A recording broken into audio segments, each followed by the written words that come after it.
Assalamualaikum warahmatullahi wabarakatuh. Perkenalkan, saya Maisyara Adila Sasmita dengan NIM E1B125040. Video ini saya susun untuk memenuhi tugas dari Ibu Dr. Irma Nurjana STMT. Di sini saya akan memaparkan untuk materi pertama, yaitu teori Vitruvius. Teori ini berasal dari buku De Architectura karya Marcus Vitruvius Pollio. Menurutnya, arsitektur bukan sekedar estetika, melainkan keseimbangan dari 3 aspek. Yang pertama, aspek firmitas atau kekuatan, menyangkut stabilitas struktur dan material. Bangunan harus mampu menahan beban sendiri maupun beban luar seperti angin atau gempa dan tetap berdiri dalam jangka waktu lama. Untuk aspek yang kedua adalah utilitas atau kegunaan dan fungsi, menyangkut pengaturan ruang dan efisiensi. Ruang-ruang di dalamnya harus melayani kebutuhan penggunanya tanpa hambatan dan memberikan kenyamanan fisik. Dan aspek yang terakhir, venustas atau keindahan, menyangkut estetika dan proporsi. Keindahan ini dicapai melalui perbandingan ukuran yang harmonis, ritme, dan pilihan material yang memberikan kepuasan visual. Untuk materi selanjutnya yaitu unsur-unsur perancangan arsitektur. Unsur-unsur perancangan arsitektur adalah elemen grafis dasar yang digunakan untuk membangun komposisi bangunan. Unsur yang pertama ada titik. Unsur ini menandakan sebuah posisi dalam ruang. Titik tidak memiliki panjang, lebar, atau kedalaman. Dalam desain, titik bisa berupa kolom tunggal atau pusat perhatian atau focal point. Unsur yang kedua ada garis. Garis adalah perpanjangan dari sebuah titik. Garis memiliki panjang tetapi tidak memiliki lebar. Garis digunakan untuk menentukan batas, menciptakan artikulasi permukaan, dan memberikan arah pergerakan. Unsur yang ketiga ada bidang. Perpanjangan dari garis, bidang memiliki panjang dan lebar. Dalam arsitektur, bidang adalah elemen utama yang membentuk batas ruang seperti lantai, dinding, dan atap. Dan unsur yang terakhir adalah volume. Perpanjangan dari bidang yang memiliki kedalaman 3 dimensi. Volume adalah elemen yang membungkus ruang hampa di dalamnya, menciptakan massa bangunan yang kita lihat secara fisik. Untuk materi ketiga yaitu elemen perancangan arsitektur. Elemen yang memberikan karakteristik fungsional dan sensorik pada ruang. Elemen yang pertama ada warna dan tekstur. Warna mempengaruhi psikologi pengguna. Misalnya, biru memberikan kesan tenang. Dan tekstur seperti kasar dan halus memberikan karakter pada material dan mempengaruhi cara cahaya memantul di permukaan. Elemen yang kedua ada bukaan, meliputi pintu atau sirkulasi manusia, dan jendela, sirkulasi cahaya dan udara. Bukaan menentukan hubungan antar ruang dalam indoor dan ruang luar atau outdoor. Elemen yang ketiga ada skala. Skala adalah perbandingan ukuran bangunan terhadap manusia atau skala manusia atau bangunan sekitar. Untuk elemen yang keempat ada proporsi. Proporsi adalah hubungan matematis antara bagian-bagian bangunan agar terlihat harmonis. Dan elemen yang terakhir adalah sirkulasi. Alur atau jalur pergerakan manusia di dalam bangunan, baik secara horizontal atau koridor maupun vertikal atau tangga dan lift. Materi yang keempat adalah konsep perancangan arsitektur. Konsep perancangan arsitektur adalah gagasan utama yang menjadi dasar dan arah dalam proses merancang. Fungsi konsep perancangan terbagi 4. Yang pertama, arah berpikir arsitek. Yang kedua, alat komunikasi kepada klien atau tim. Yang ketiga, pengendali konsistensi desain. Dan yang terakhir, pembentuk identitas karya. Konsep perancangan arsitektur terbagi 5. Yang pertama, konsep fungsional. berfokus pada efisiensi ruang, organisasi alur, aktivitas, dan pemenuhan kebutuhan utama panggung pengguna.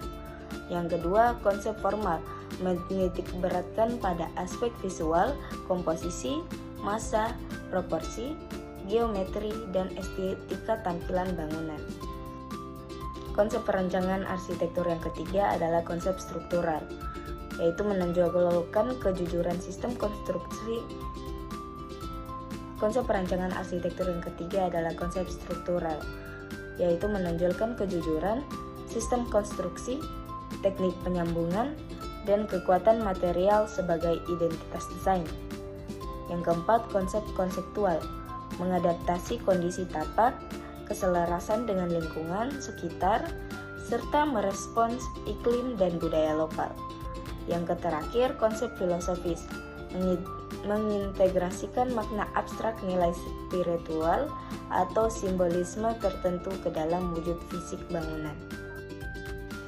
Materi selanjutnya adalah komponen bangunan gedung. Komponen bangunan gedung adalah elemen-elemen yang membentuk wujud fisik hasil konstruksi untuk mendukung aktivitas manusia. Yang pertama ada komponen struktur. Komponen struktur adalah elemen yang berfungsi sebagai penopang utama beban bangunan agar tetap berdiri kokoh dan stabil. Yang pertama ada pondasi, bagian bawah yang menyalurkan beban ke tanah. Kedua ada kolom dan balok, yaitu kerangka utama bangunan. Dan yang terakhir lantai dan atap, penutup dan dasar ruang aktivitas. Untuk komponen kedua ada komponen utilitas, sistem pendukung yang memastikan bangunan dapat beroperasi dengan nyaman dan fungsional bagi penggunanya. Yang pertama ada instalasi listrik, yaitu sistem pencahayaan dan daya. Dan yang kedua sistem air, merupakan penyediaan air bersih dan pembangunan. Dan yang terakhir ventilasi dan drainase, yaitu pengaturan udara dan aliran air limbah atau hujan.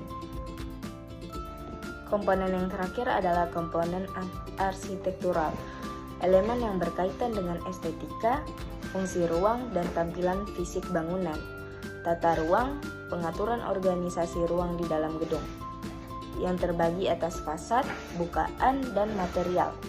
Fasad merupakan tampak luar atau wajah bangunan, bukaan merupakan elemen seperti jendela dan pintu untuk akses dan sirkulasi, dan material merupakan bahan bangunan yang memberikan karakter visual. Untuk materi terakhir adalah aspek manusia, lingkungan, sosial dan budaya, serta teknologi dalam arsitektur. Arsitektur adalah hasil perpaduan antara subjek atau manusia, konteks atau lingkungan dan sosial budaya, dan alat atau teknologi. Sebuah karya arsitektur yang ideal harus mampu menciptakan harmoni di mana bangunan tidak hanya berdiri kokoh secara teknis, tetapi juga menghargai alam, melestarikan identitas budaya, dan memberikan kenyamanan total bagi manusia yang tinggal di dalamnya. Aspek pertama, aspek manusia. Aspek ini menitik beratkan pada dimensi antropometri, standar kenyamanan, perilaku pengguna, serta kebutuhan psikologis dalam ruang. Aspek yang kedua ada aspek lingkungan. Aspek ini merespon kondisi iklim, orientasi matahari, pemanfaatan vegetasi, dan keberlanjutan ekosistem di sekitar tapak bangunan. Aspek ketiga ada aspek sosial dan budaya, mengintegrasikan nilai lokal, kearifan tradisional, interaksi sosial, komunitas, dan simbolisme budaya ke dalam identitas arsitektur. Dan aspek yang terakhir yaitu teknologi. Aspek ini menerapkan inovasi sistem konstruksi, kecanggihan material, serta integrasi teknologi pintar untuk efisiensi operasional. Aspek terakhir ada aspek teknologi. Aspek ini menerapkan inovasi sistem konstruksi, kecanggihan material, serta integrasi teknologi pintar untuk efisiensi operasional bangunan. Demikianlah poin-poin penting dalam materi pengantar arsitektur. Saya berharap paparan ini tidak hanya memenuhi kriteria tugas, tapi juga memberikan perspektif baru bagi kita semua dalam memahami dunia rancang bangun.